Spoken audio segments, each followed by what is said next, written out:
Hello, everyone. Thank you so much for joining us. Today, we are honored to be sitting down with Derek Distenfield. He is a principal at GSD Venture Studios, which is seeking to become a top VC fund. He's based in California currently, and they're expanding out east. And they're doing a lot of stuff right now, primarily around COVID-19, which is obviously a hot topic. Thank you for joining us, Derek. Well, thanks so much for having me, Justin. I hope you're safe and remembering to wash your hands. Yeah, a couple things. Washing hands, staying home if you're sick. These seem to be by and large the best ways to go about preventing the spread of any virus, really. Agreed. I just hope that we can get past this and get back to focusing on fun things like building companies. Agreed. So, could you tell us a little bit about what you've been up to, perhaps how you entered the blockchain space and what GSD Venture Studios has been focused on? Yeah, I've always been really interested in blockchain, but in a bigger idea in decentralizing ideas. I started a legal tech company as an entrepreneur that seek to change the fabric of the legal industry by allowing people to represent themselves without lawyers and trying to decentralize the legal system. But one of the things that I've learned being an entrepreneur and working with people is that intellectual capacity is evenly spread throughout the world, but opportunity is not. So, what I do with GSD Venture Studios is travel to the far corners of the world looking for bold, resilient entrepreneurs that want to grow fast moving startups and want to decentralize the world. And obviously, with COVID-19, a lot of that also has to do with being relevant to the new world that we've entered and the new reality of a post-COVID world. Could you describe some of those realities, new realities that we are facing? Yeah, I think, first of all, I think the new reality is not so much different than the old reality, but I think the big change is that COVID-19 sped up a lot of things that many of us thought were coming. I mean, we knew that education was going to change and that the old model of, having hundreds of students versus millions that could be done online was going to eventually be disrupted. But now, because of COVID, colleges are now forced to switch to that model. So I think there's a lot there. I also think that there's a lot around the notion of keeping people safe and allowing them to still enjoy their best life. So we have a startup, Zemply, that's using AI and sensors to help protect the elderly inside of nursing homes and to ensure they could live their best life, not catch COVID-19, and really be happy. And I think that's what all of us set out to do. And how does this merge with blockchain? Um, so that startup actually doesn't work specifically with blockchain, but it is something that's post COVID, and I think exciting. I saw some news recently about how Civic, which is Vinny Lingham's startup, will be working with some multinationals in order to create a identityless contact tracing system. As kind of a side note, I'm not sure if you have any comments on those sorts of projects. I think that anything that is not Apple or Google is probably positive, and I would be all for and interested to see be successful. To be quite frank, I think it's a little scary to just assume that Apple and Google are going to have people's health information, and I don't see that as a sustainable model. Yeah, unfortunately, I think those are Civic's partners. So Oh, ouch. so So moving along, I'm interested in kind of what you're working on in the present when it comes to cryptocurrency and blockchain. So, one of the startups that we're working on is creating a decentralized artist community. And it's going to be a hardware and software play. The hardware is creating frames for digital art. And then the software is a two-sided marketplace that allows for artists to sell digital art to the community, and it will be tokenized on the blockchain. So they'll be able to sell prints, and each one of those prints could be voted on the community for the cost. So it's a way that you can decentralize art and allow the community to generate and decide on the value versus like Sotheby's and other auction houses.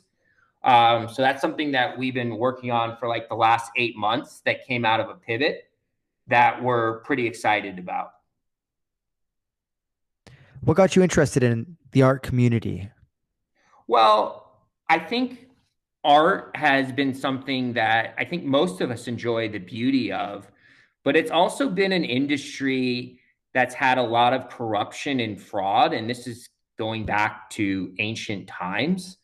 And I think there's also been a lot of people that have been priced out of the market.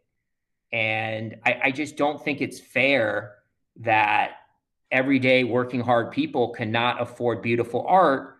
And then also, we all know that digital art's coming, but how do you put an edition of a piece of art on there without using blockchain? And so I feel like this solves a lot of problem where it brings art to the people. Artists can still make money, and then there can still be additions. And it's, a little more useful than like crypto kitties, for example. Yeah, that brings to mind kind of what I've been keeping an eye on when it comes to sort of digital collectibles. It's like CryptoKitties, and then there's MLB Champions, which is I think it's like a kind of like a digital trading card esque game. And what could attract people to these types of technologies is the lack of needing to know what a blockchain is in the first place. And then also, I think reminds people with things that they've known in the past.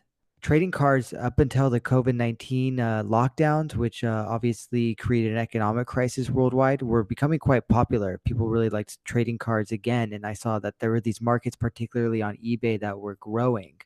Now, I think that COVID-19 probably derailed that trend. Whether that's permanent or not, I guess we'll have to wait and see.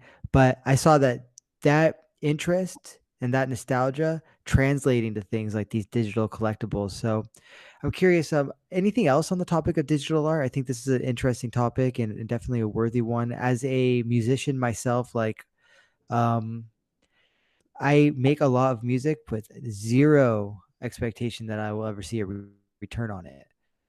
And I Well, think a lot I of the think musicians, go ahead. no, I was just gonna say, like, I think everyone believes digital art is coming. Anyone that is, 20 years old and older, it's not unreasonable to think that it's coming. It's not unreasonable to think that you could have beautiful canvases. There's a company called Mural that does a phenomenal job with that. But the challenge is how do you incentivize artists to make art digitally? It's very hard to make a living that way.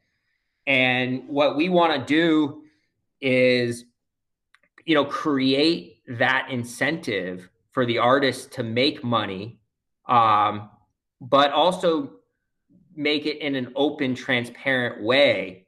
And I think there's a lot that can be done in the space doing this. And we're excited, and that's what I think blockchain and cryptocurrencies and tokens should really focus on is where are the industries where there's a firm grip, um, and a lot of non-transparent things and transparent actors behaving that you can open up. And to do it for the art community, it will be exciting. And, we should be launching that product in a couple months. What got you interested personally in cryptocurrency and blockchain? Well, again, it all comes back to the thesis that things should be open, things should be transparent. I don't believe in middlemen and brokers. I think that they create a lot of mystery. And what my dad taught me growing up is where there's mystery, there's profit. But also, that profit is usually based on unfair and advantages that don't really need to take place. Um, we don't need stockbrokers anymore, or real estate brokers, or we don't need money to be transferred through all these systems that cause delays and expenses and unfairness throughout the world. And so I find it to be a great equalizer. And I think that it's going to do a lot of good. The other thing is, I think there's a lot of Steve Wozniaks in crypto. There probably needs to be a little bit more Steve Jobs, a little bit more around product development and real use cases. And I enjoy the rigor that it takes to do that because blockchain is incredibly complex, but we have to simplify it like Steve Jobs did for the computer. And that part is just, intellectually stimulating, and I enjoy that. Could you elaborate on the ways in which like you personally try to aspire to be more Steve Jobs than Wozniak? Yeah, I think that if you have to, I mean, one of the things is if you have to describe your blockchain platform with the kind of blockchain you're using, you've already lost. Another example is to your point you brought up earlier, you really shouldn't have to describe blockchain at all because nobody really cares what you do. They care how you can help them.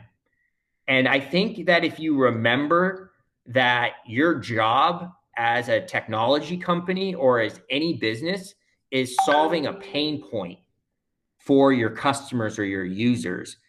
And if you keep that perspective in mind, I think that you'll be much better off. And playing like intellectual battle with your buddies over, what DApp you're using or what blockchain is faster or slower, consumers just don't care. And in a lot of ways, a lot of people have talked about this, but tokens have been around for a long time. We just called them something different. We called them airline miles. So yes, there's obviously a financial difference today, but we don't really have to go through all these academic discussions in front of consumers. One of the things that I remember a couple months ago is I went to a talk about how cloud computing started. And I literally fell asleep in the talk because the guys were so technical about how the cloud worked. I just did not care. And so sometimes I think if blockchain had a different name like smart database or smart cloud or something that was easier for people to grasp what it is, I think it would be have a little bit more adoption in the mainstream.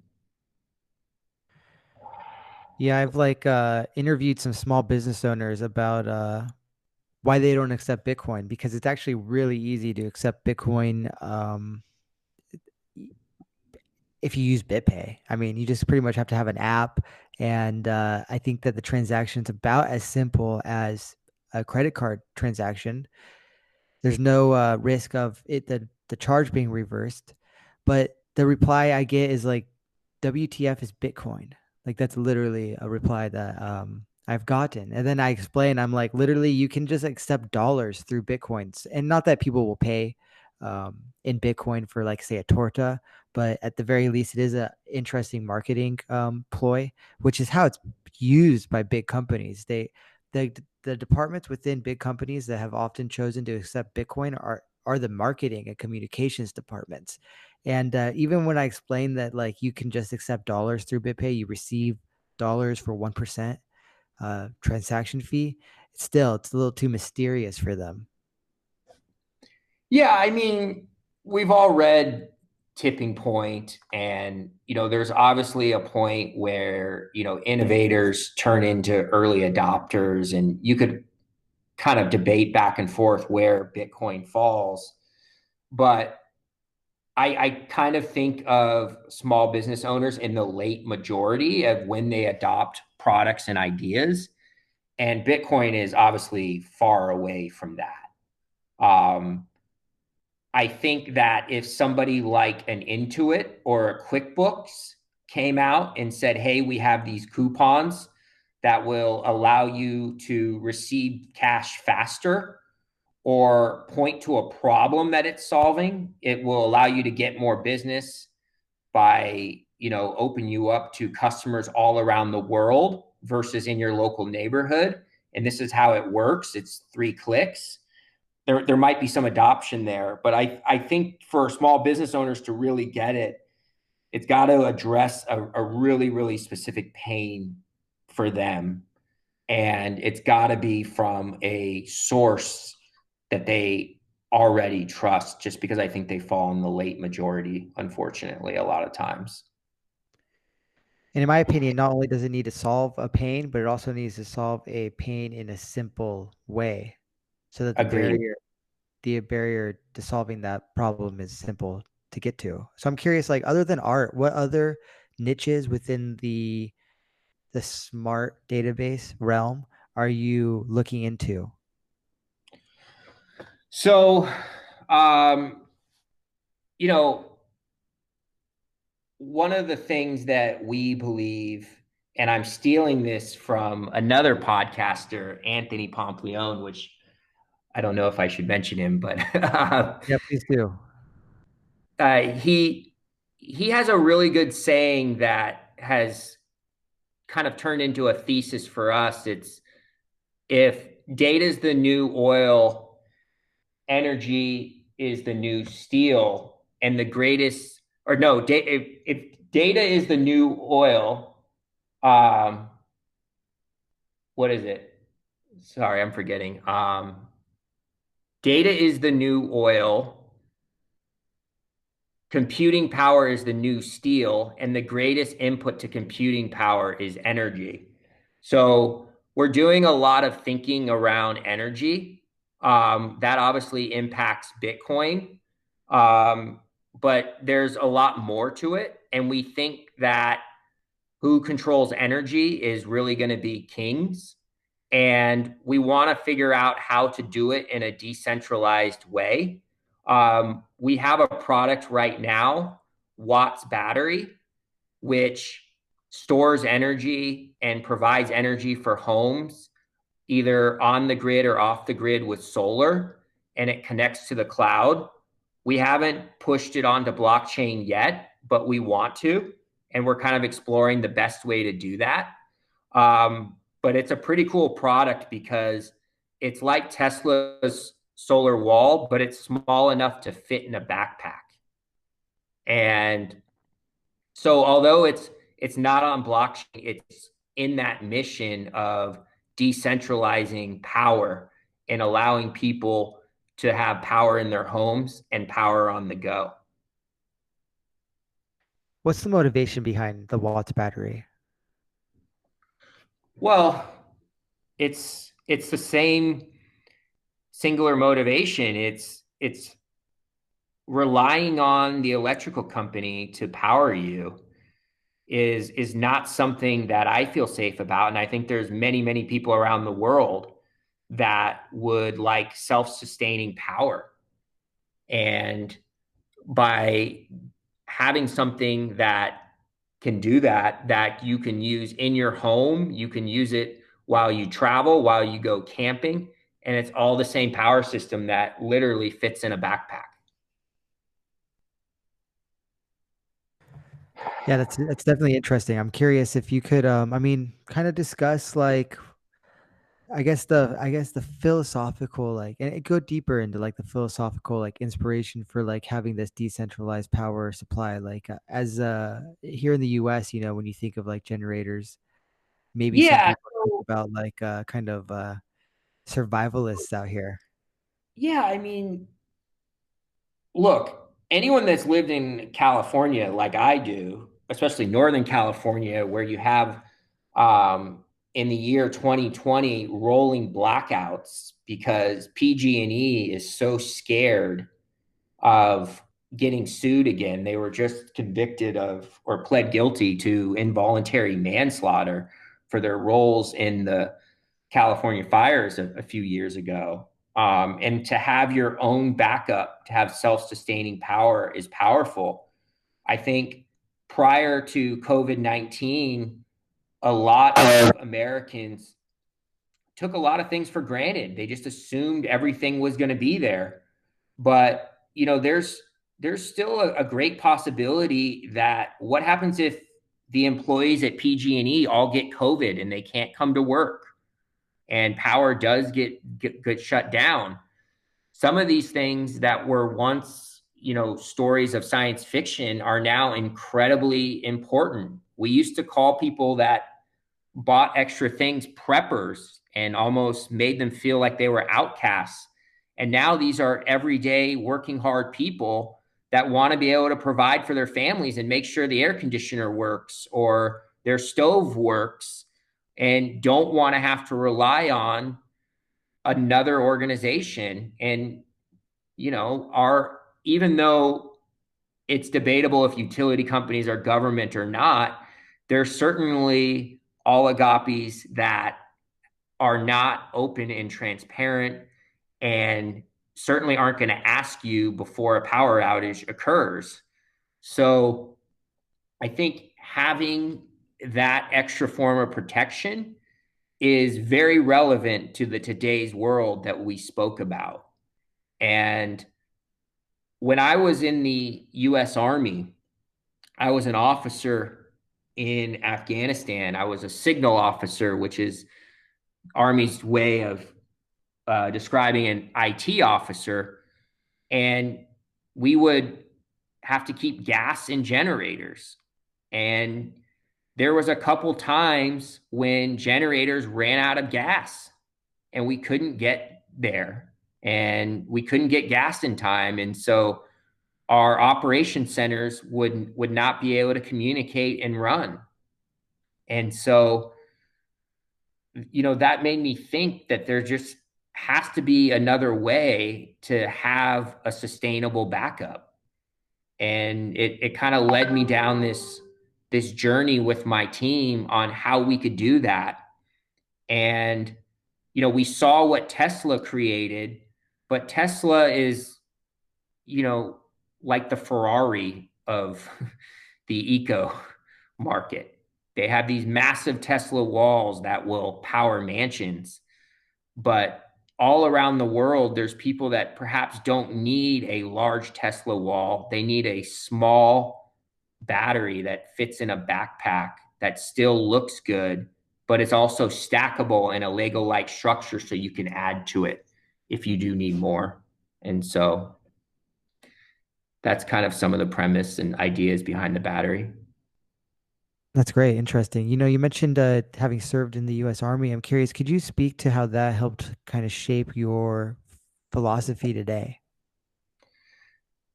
Yeah, I mean, being a soldier in the US Army teaches you to accomplish missions with little or no resources.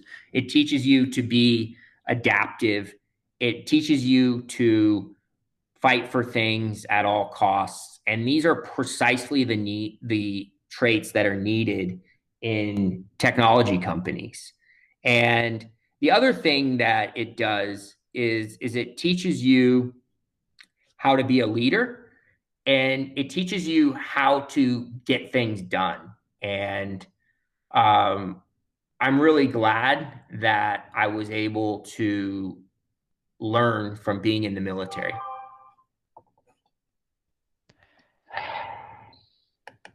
Yeah, and thank you for your service. So we're mentioning kind of decentralized energy supplies. I'm curious, like, what is the crossover between that and blockchain, if there are any?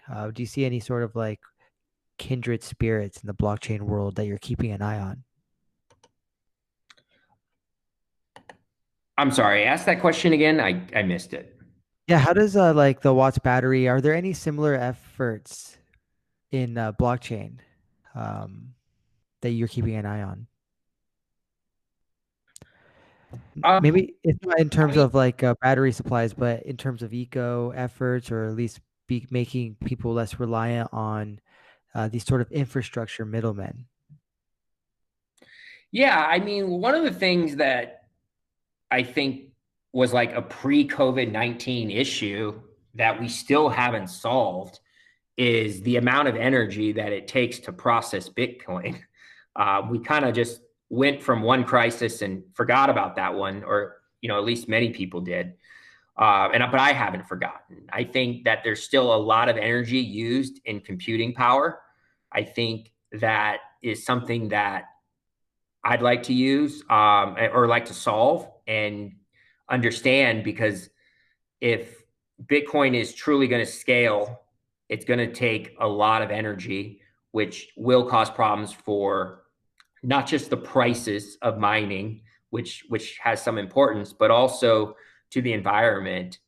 And I'd really like to see that solved.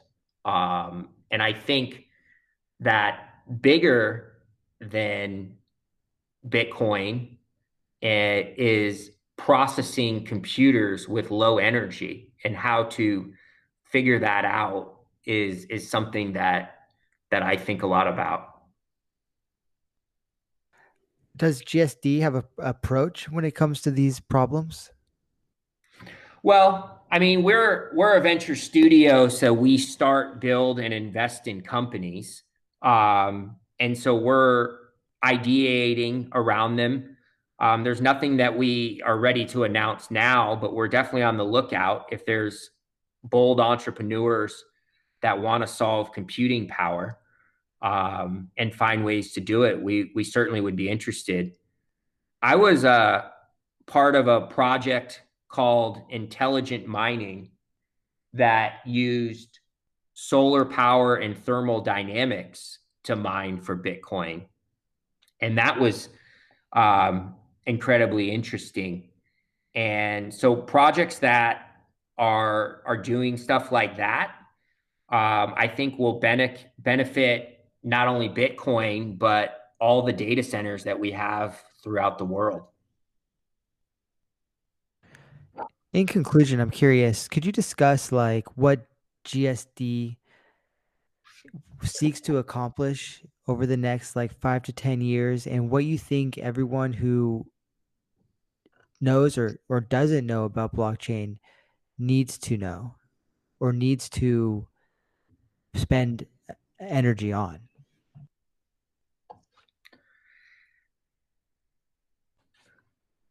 I think people need to realize that blockchain is not a mystery. It is a phenomenal system for databases. It's a phenomenal system for using and making data. And if we just think about it like that, I don't think it would sound so scary. And let's not fear blockchain. It's not going to hurt us or destroy the world. If anything, it's going to help the world become more decentralized and transparent, which I think all of us as human beings, as an Americans, can get behind. I also think that GSD's goal is to look for bold, resilient startups, regardless of where they are in the world, and hopefully build things that make the world safer and more transparent. And we're excited to do that. Is there anything else you wanted to like go deeper in on, whether that be GSD Venture Studios or some of the ideas we've talked about here before we conclude?